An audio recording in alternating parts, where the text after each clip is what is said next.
Olá, seja bem-vindo. Hoje veja a entrevista à senadora e ex-prefeita da cidade de São Paulo, Marta Suplicy.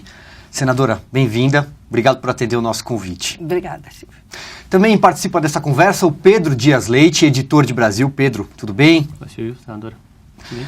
Senadora, eu queria começar a nossa conversa pelo noticiário nacional, para depois a gente falar dos problemas e das questões da cidade de São Paulo. A senhora considera que o processo de impeachment da presidente Dilma Rousseff hoje é irreversível? Sim, considero. Curta e grossa, seco assim. Eu considero porque nós conhecemos todos os senadores. Então, essa possibilidade de conversas paralelas nos permite ter essa consideração. Principalmente também pela responsabilidade do Senado frente ao momento que nós vivemos. Se você pensar na situação que nós estamos de interinidade, enquanto aquela comissão do impeachment não consegue acabar, por causa não dos todos os presentes, mas por causa de 4 ou 5, a economia ela tem dificuldades em conseguir começar o processo de estabilização, né? A interinidade não ajuda, apesar que nós tivemos algumas vitórias, né? Por exemplo, a inflação começou a cair, vários projetos importantes que a Dilma não conseguia passar, passaram, mas às vezes eu fico assim muito irritada, porque o Brasil vai começar a deslanchar mesmo na hora que acabar a interinidade e essa credibilidade que a segurança jurídica dá do presidente está formalizado é que virão os grandes investidores.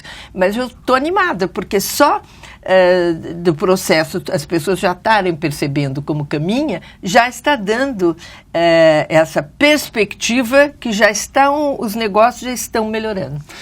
Senadora, quando a senhora saiu do PT, e a senhora fez críticas muito duras a tudo que aconteceu no país, a corrupção nas estatais, nós estamos vendo aí o Petrolão, a coisa realmente é grande.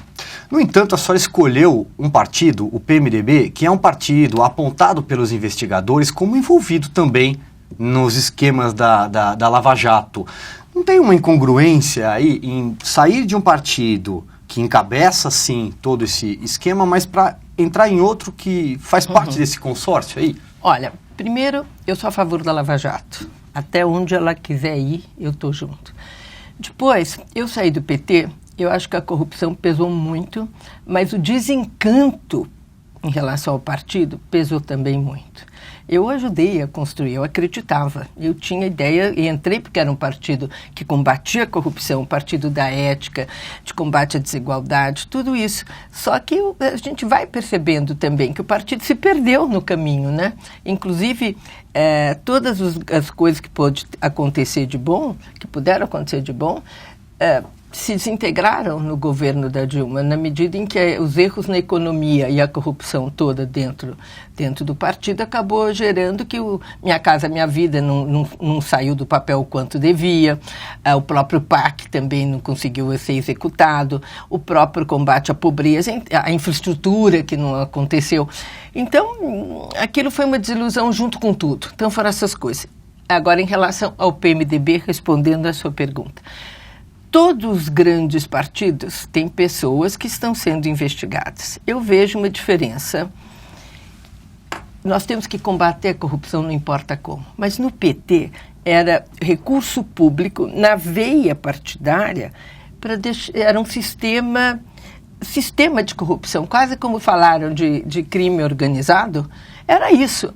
3 tesoureiros presos. No PMDB e nos outros partidos que estão sendo investigados, todos grandes, tem gente investigada, são pessoas que estão sendo investigadas e um deles daqui a pouco já está indo para onde tem que ir, mas são pessoas investigadas. Um deles, a senhora está falando do presidente da Câmara, do Eduardo Cunha, é isso? Sim, tá, hoje o processo dele está nos finalmente, né? Está o Brasil inteiro esperando isso.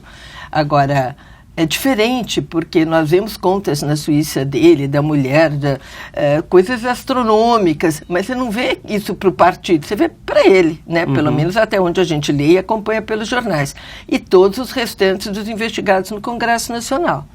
Não é incômodo, só para insistir nesse ponto, senadora, estar num partido, por exemplo, onde Renan Calheiros, Eduardo Cunha, Romero Jucá, José Sarney, todos citados, sem contar uma gama enorme de deputados e tal, todos citados envolvidos na Operação Lava Jato. Não causa um certo incômodo no ponto de vista até da vida partidária, do dia a dia ali? Eu acho que causa. Eu acho que causa para mim e causa para todo o povo brasileiro. As pessoas olham o Congresso Nacional, não dá uma sensação boa, né? Nem para mim. Agora, eu sou a favor do Lava Jato, eu não tenho rabo preso. Eu acho que tem que ser apurado tudo até o fim. Nesse sentido, eu me sinto tranquila, né? Eu estou num partido onde tem gente investigada. Se eu tivesse no PSDB, estaria com acompanhantes iguais. No PSB também estaria com esse acompanhamento. Todos os grandes partidos estão nessa situação.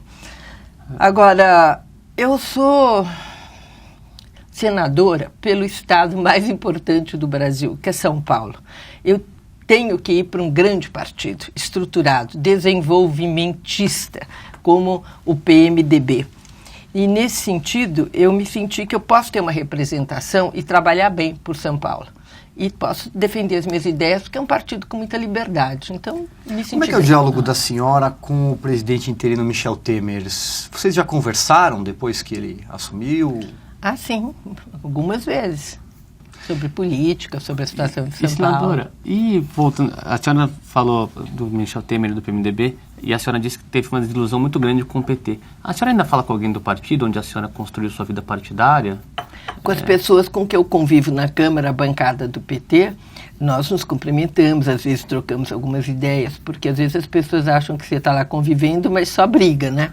Não, ninguém briga. Todos brigam nos disputas políticas, mas é conversa também. E o ex-presidente Lula, a senhora chegou a defender a candidatura dele em 2014, justamente porque achava que esse governo da presidente Dilma Rousseff ia ser um desastre, como boa parte se comprovou. A senhora ainda tem algum contato com ele? Chega a falar com ele? Nunca mais eu falei. Desde o dia 2 meses antes da eleição que eu comuniquei que ia ser um desastre, que ele estava fazendo errado e que eu ia buscar o meu caminho, foi a palavra que eu usei. Senadora, a senhora falou em desgosto, em desilusão. Sempre que a senhora se pronuncia, a senhora usa esse tipo de adjetivo para se referir ao PT e tal. A senhora é pré-candidata a prefeita de São Paulo. Tem um recall grande, é um dos nomes mais lembrados nas pesquisas, justamente por ter sido prefeita da cidade.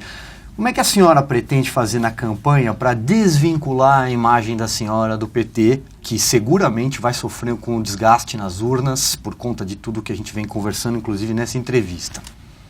Como dissociar a sua imagem? Fazer com que o eleitor entenda que a Marta não é mais a Marta Suplicy do PT. Eu acho que as pessoas começam a entender já isso, né? Pelo meu posicionamento. Faz mais de um ano que eu saí do PT, faz mais de um ano que eu me distanciei do PT. Eu acho que a própria campanha, eu tenho ido nos lugares, mas tem uma coisa interessante, Silvio, que eu tenho notado, principalmente na periferia. As pessoas, quando eu saí do PT e tentava explicar que eu estava indo para outro partido e tal, eu achava estranha a reação. E aí, depois de um tempo, acho que na terceira reunião que eu fui explicar, levantou uma senhora e foi muito contundente. Ela falou, olha, a gente não está interessado. Nós não acreditamos mais em partido. Nós vamos votar em você, Marta, porque você fez para a gente. É isso. Aí caiu a ficha. Eu não fico mais explicando nada, né? Então, as pessoas da periferia votam porque elas sabem o que eu fiz. E eu notei que, por exemplo, em avião, isso falam muito comigo, conversam muito, né? E em restaurante, as pessoas dizem, olha, eu nunca votei em você, agora que você saiu do PT, eu vou votar.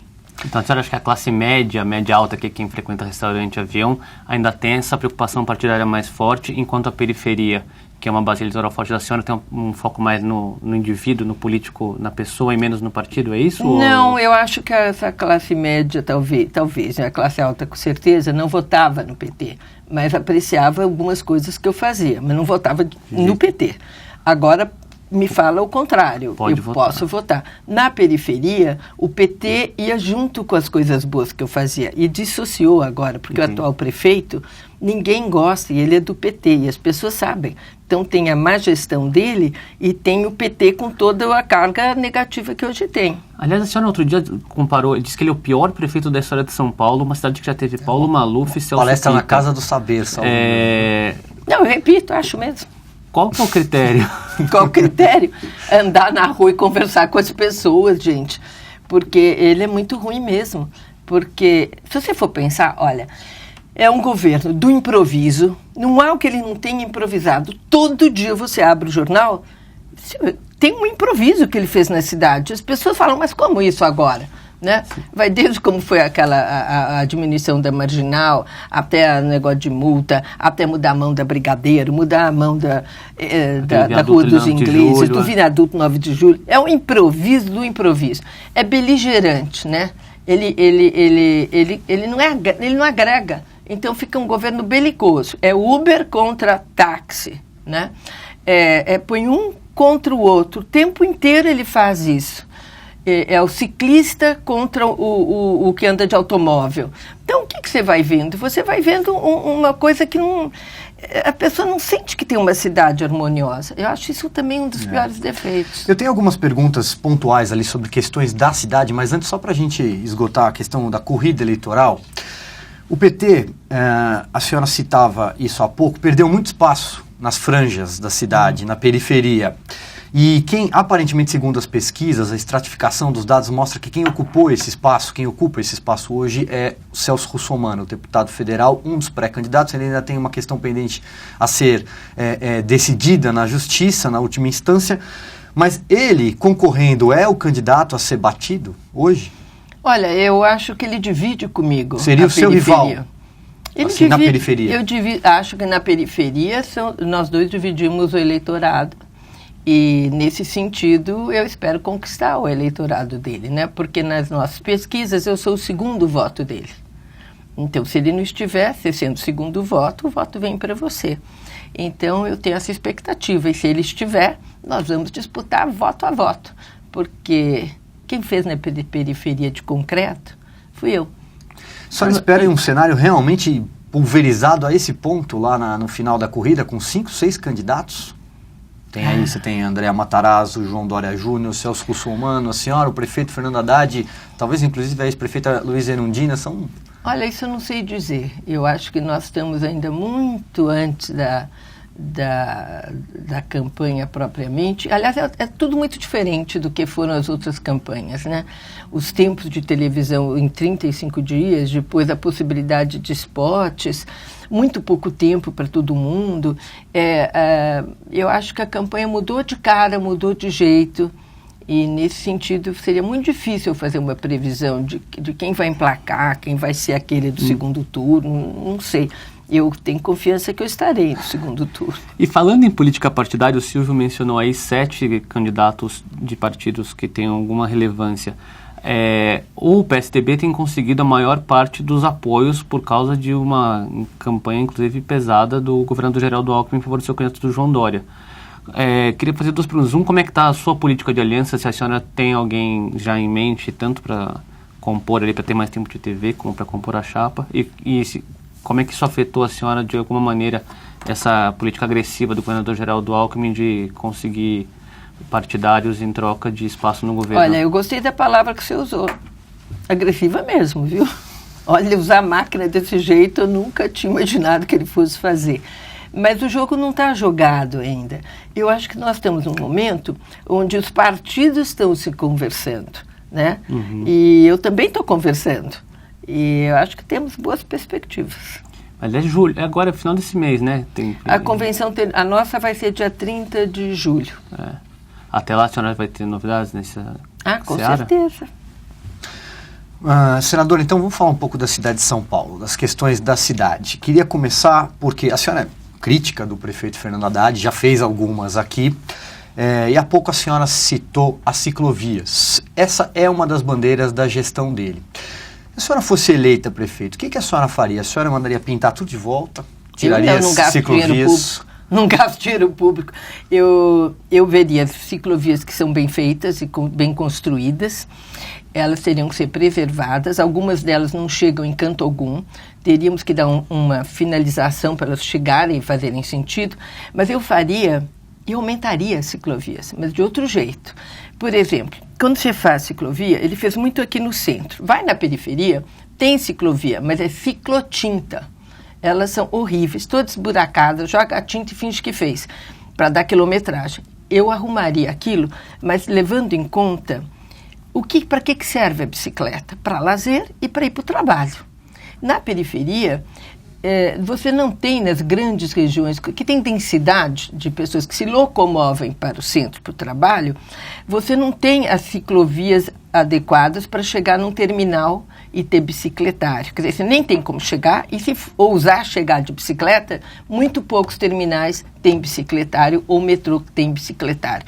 Então, nós teríamos que primeiro fazer os bicicletários e aí fazer esse estudo da densidade maior de locomoção, porque hoje tem muita gente que vai a pé, porque é muito caro também pegar uma condução, e fazer essas ciclovias bem feitas, para que elas possam ser integradas no modal de transporte. Esse é o grande erro também.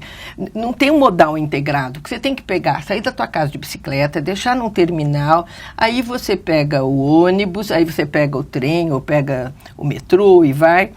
É integrado, não tem isso. Então, essa vai ser uma das preocupações do que nós vamos ter que fazer. E Paulista aberta ou fechada? Aberta, eu que comecei. O Serra acabou e o Kassab não retomou, e o Haddad retomou há pouco tempo. Tem também uma questão, senador, que é o plano diretor da cidade, que mudou muita coisa, né? Eu li há um tempo atrás a senhora dizer que ele atendia a especulação imobiliária. A senhora acha isso mesmo? Quais são os pontos que a senhora não concorda? O primeiro foi feito na sua gestão como prefeita, né? Se eu não me... mas ninguém acusou disso, não. O meu funcionou muito mais tempo, porque ele era para 10 anos, e como tudo nessa cidade, eles usavam sempre o que foi deixado na nossa gestão, né? Por exemplo, a licitação do lixo ainda é usada da nossa gestão, a do transporte é da nossa gestão, a de iluminação da nossa gestão. É um espanto como não conseguiram fazer licitação. E o plano diretor devia ter sido revisto depois de 10 anos, porque quando você faz um plano diretor, o que ele é? É para você dizer para onde a cidade vai caminhar. E aí toda a infraestrutura necessária vai para aquele lado. Eles não fizeram essa revisão. Então a coisa foi se atropelando e é muito mais difícil você consertar. Eu vou ter que ver finalmente o que foi aprovado. Muita coisa que estava equivocada deixou de ser aprovada, né? E como aquela história de ampliar o comércio em várias regiões da cidade, isso, graças a Deus, saiu fora. Mas nós algumas ruas que se tornariam praticamente só comerciais, né? Algumas, muitas, né? Na Lapa, por exemplo, no Oeste. E tinha em Santana também, né? Hoje, e dos Jardins também. Eu acho que nós temos uma cidade que o verde ainda é pouco. E nós temos que preservar tudo que a gente puder. E isso será sempre a minha preocupação. Outro tema candente também, que eu acho que deve estar até na listinha do Silvio aí, é essa questão Uber versus táxi. Ótimo. Aí todo candidato fala assim, porque obviamente ninguém quer desagradar os 30 mil taxistas para não perder voto, mas também não quer desagradar as pessoas que acham o Uber uma inovação. Então fica, tem que compor, tem espaço para todo mundo. Qual que é a saída que a senhora vê para esse embate? Talvez até... Olha, eu vou dizer assim, eu usei a palavra improviso em relação ao prefeito, né? Improviso e remendo dá no que deu. Porque, olha, quando começou essa história de Uber, qual foi a primeira atitude? No improviso, vamos criar 5 mil táxis novos, de luxo, 25% mais caro, tal. Então, todos desesperados, esses táxis. Porque, como não foi regulamentado o Uber, que ele achou que ia virar táxi preto, não foi. E aí o Uber continuou, o táxi preto está um mico, porque eles não conseguem, mesmo trabalhando 12, 13 horas, como eu tenho conversado, não conseguem pagar o que tem que pagar e ainda sustentar a sua própria casa. Aí ele foi fazendo remendinho. Então remenda, e o último remendo, eu falei, mas ele enlouqueceu de fazer isso.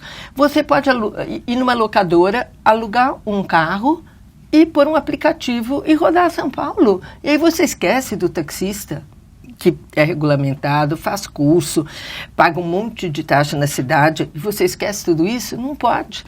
Então, o que eu vou fazer? Eu vou regulamentar tudo de novo. Inclusive, eu acho essa lei que regulamenta os taxistas, ela é muito antiga. Então, nós podemos... É muita burocracia, muito imposto, taxa, um monte de coisa. Vai ter que dar uma limpada nisso já num novo momento, com o uso de aplicativo.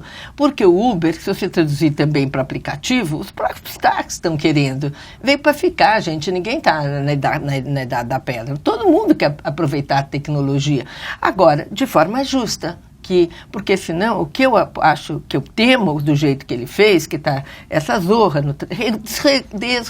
desregularizou, né, o sistema de táxi na cidade, o Uber pode virar um predador do táxi, porque ele vai derrubar o táxi. E aí vai acontecer o quê? Aí ele está imperando, ele põe o preço que ele quer, do jeito que ele quer. Isso nós não podemos aceitar na cidade de São Paulo. Nós temos que ter os táxis mais tradicionais regulamentados de outra forma, o Uber regulamentado, se quiser ficar, vai ter que ser do jeito que a prefeitura acha adequado para não ser predador, e mais alguns tipos que nós temos que ver como acolhê-los. Mas desse jeito não pode ficar. Redução da velocidade nas vias públicas, especialmente na Marginal Tietê. A senhora é a favor ou contra? E Pinheiros também aqui na nossa frente. As marginais, vamos deixar no plural. Eu diria assim, você já viu alguma via expressa no mundo que seja 50 por hora? Via expressa não é para isso. Concordo, mas ainda que a redução da velocidade pelo mundo seja uma tendência, né? Mais ou menos. Eu acho que depende, porque tem via expressa liberada no mundo. Você não pode esquecer disso, né? Velocidade liberada. Agora, As 50 por hora, 50 por hora não dá para você ter via expressa. Então, para que fazer investimento se não é para ter mais fluidez? E acredito que essa questão da diminuição de mortes, eu gostaria de discuti-la com mais profundidade. Primeiro, ninguém vê esse estudo da CET, mas mesmo que seja verdade, eu estava lendo que diminuiu em, não sei se é 27% ou 30%, agora estou com medo de dizer errado, mas uma das duas cifras já são fortes. O número de mortes no estado de São Paulo. No estado de São Paulo. Então, eu acho que deve ter muito a ver com uma coisa que chama desemprego, menor uso do carro para economizar, e isso pode estar ocorrendo na Marginal. É muito provável que esteja. Eu diria que a primeira coisa é acabar com a indústria da multa, tirar aqueles 7 radares que ficam assim, e as pegadinhas. Você, não sei se você já experimentou, você sai da Marginal a 50 por hora. E aí cai para 40, mas não tem nenhuma sinalização. Quer dizer, para que é daquele jeito? É para te pegar, é para te multar. Mas para falar em multar. sinalização, isso é um problema da cidade, porque cai uma chuva e não tem um semáforo ligado, né? Mas radar não cai.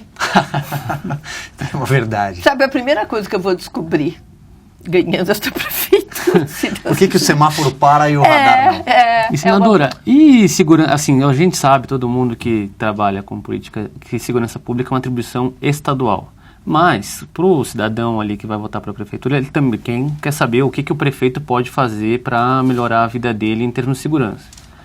A senhora tem alguma ideia ou proposta nessa área de que... Incluindo, por exemplo, só para ampliar a pergunta dele, a questão da GCM. A gente teve um caso recente, inclusive, né, envolvendo a GCM, uma criança morta. Mas iluminação, por exemplo, também faz toda. Eu tenho duas. Vocês dois falaram, né? Se eu não tivesse, já me inspiraria. Mas é exatamente. Você tem a questão de iluminação a LED na cidade, que precisa ser implementada. Isso tem a ver com a licitação que ele não consegue fazer. A outra tem a ver com a GCM, que é do meu coração. Porque quando eu entrei na prefeitura, a GCM nem existia direito. Né, abandonada total. Nós fizemos concurso, pusemos 6.000 guardas, armamos os guardas, compramos coletes, tinha até porta-seio para as mulheres da guarda, fizemos um plano de carreira e colocamos esse GCM muito bem treinados na porta das escolas, onde é que ele tem que ficar, cuidando das nossas crianças e combatendo bandido e traficante. O que essa atual gestão fez? Para você ter uma ideia, porque os números não mentem. Ele tem 6.000 guardas municipais. Quer dizer, os outros também não aumentaram, né? Continuam 6.000 guardas. A cidade ampliou, os problemas ampliaram. Ele dividiu as funções da guarda e tirou da escola. Então, outro dia eu passei na Ponte do Limão, é verdade, tinha 2 guardas multando com radar manual, em cima da Ponte do Limão. Quer dizer, a guarda hoje multa, não é função da guarda. A guarda hoje, ela fiscaliza rapa. Ele faz papel de rapa, fiscaliza fiscal. Camelô... Como é que isso não é função de guarda? E eu acho tão sério quanto isso, é o que a guarda perdeu a sua escala, porque qual é o certo da guarda? Ela está escalada para aquela escola, ela conhece a Dona Maria, ela conhece aquele menino que é o filho do açougueiro, mas que está aprontando, já me falaram, deixa eu ficar de olho nele, né? Ele é guarda comunitário. Todo mundo conhece ele conhece toda aquela região. Aí ele possibilita chegar um pai e falar, olha, tá com um bando lá na pracinha na frente da minha casa, perigoso, dá uma olhada lá. Não tem mais isso. Por quê? Porque a escala sumiu. Olha, a escala hoje, eu conversei com muitos grupos de guardas para saber a situação que estava, né? A escala, por exemplo, eles vão fazer policiamento no crack, na Cracolândia, 2 dias. Aí, o mesmo guarda vai fazer policiamento no dia seguinte na creche. Gente, são funções diferentes, ele não faz vínculo com nada, então a guarda tem que voltar a ser o que ela foi criada. Ela foi criada para policiar escola, é para lá que ela vai voltar e vai ter que chamar mais guardas. Tem um concurso que não foram chamados todos, nós vamos ter que aumentar em muito a guarda para ela ter exatamente o papel para o qual ela foi feita. Senadora, mas a senhora falou dessa gestão do Fernando Haddad, mas assim, ele foi seu secretário de Finanças, depois do João Sayad. Não, ele nunca foi. Ele era subsecretário só? Não, ele era chefe de gabinete. Nunca foi secretário, ele saiu quando o João saiu. O Antônio Donato foi seu chefe de gabinete? O atual secretário de governo? O Donato foi chefe o Donato foi secretário também. Ele trabalhou comigo. O Gilmar Tato foi seu secretário de Transporte, secretário de Transporte. Toda a sua equipe, ou boa parte dela, está na prefeitura do prefeito Fernando Haddad. Qual que é a diferença? A diferença é o prefeito. Senadora, para encerrar aqui as questões da cidade, a última que eu queria fazer é sobre a Cracolândia. A senhora falou essa palavra agora há pouco. Isso é um problema. Gestão após gestão, eleição em cima de eleição, isso é um tema. E aparentemente nada deu um resultado concreto até agora. O prefeito tem um programa chamado Braços Abertos. Eu queria saber o que a senhora acha dele, se a senhora se substituísse ele no futuro, terminaria com esse programa.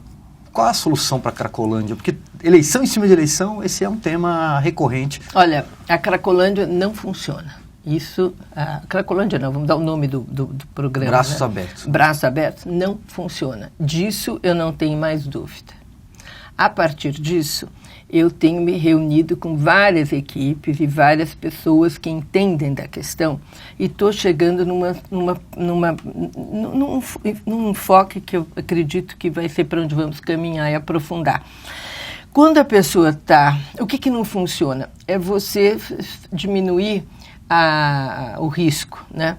Eu vou pela abstenção. Não tem essa história de diminuir risco, tem um nome que é diminuir... Redução de danos. Redução de danos. Redução de danos. Ali você fica enxugando o gelo. Você paga para a pessoa, né? E só para a pessoa não ir roubar. Só que a pessoa gasta aquele dinheiro comprando droga, você leva o traficante para a boca de onde está o pessoal que está drogado, e ali, né, não foi para canto algum. Bom, o que nós vamos fazer? Quando a pessoa está em crise, você tem que ter primeiro um lugar que a pessoa vai, e ela tem que ser internada naquele momento, porque ela não sai da crise sozinha, né? De uma crise de dependência muito forte. Isso tem que ser feito ali no centro. E já tem uma instituição do Estado que faz esse trabalho bem, mas que hoje não conversa com o braço aberto. Tem que ser potencializada, as pessoas têm que entrar ali para a desintoxicação. Depois... Mesmo contra a vontade? Num primeiro momento? Aí tem que ver como é que nós vamos fazer. Mas eu acho que a compulsório tem que ser estudado. Porque a pessoa não está em condição de decidir pela vida dela naquele momento, se ela corre risco de vida. Mas aí nós temos os que estão entrando, os que estão experimentando, os que estão ainda não numa situação tão desesperadora, ou nos que já foram desintoxicados, que é aí que eu acho que é a grande diferença.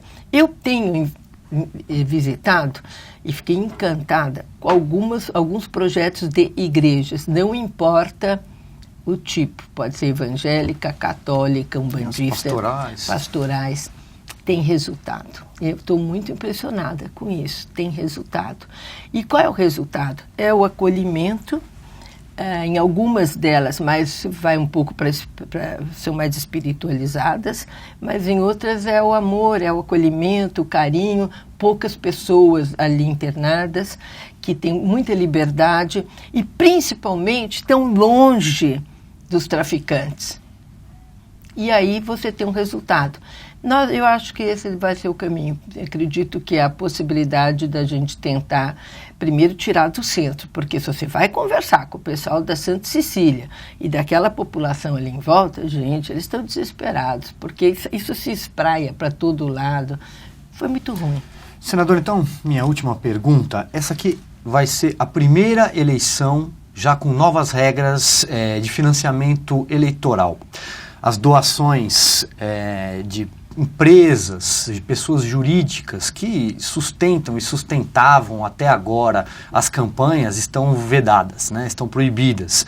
Como é que vai ser arrumar dinheiro para fazer a campanha, número 1? E número 2, se a senhora não acha, porque muita gente é crítico dessa decisão, que na verdade essa reforma ou mini-reforma só vai aumentar a chance de Caixa 2? Eu acho que está difícil, concordo com você, está muito difícil a arrecadação. Tanto é que alguns candidatos já perguntaram para a Justiça Eleitoral qual era o teto deles poderem usar o seu recurso pessoal. E aí vai criando uma distorção muito grande entre todas as candidaturas, né? Isso ficou muito ruim. Não sei como isso passou dessa forma, né? Então, acho que nós estamos num novo momento que não vai perdurar para a eleição de 2018, porque está sendo muito complicado. Muito bem. Pedro, mais alguma pergunta? Acho que a senhora estava falando agora do João Dória de novo, né? Candidatos que podem usar muito dinheiro para fazer a própria campanha. A senhora também pretende tirar dinheiro do bolso para fazer a campanha, de alguma forma? Se puder, não. Mas eu não sei, vamos ver. Eu espero que depois da convenção, as pessoas estão com muito receio, né? Eu acho que toda a questão do Lava Jato deixou as pessoas muito, assim... com medo de... deixou.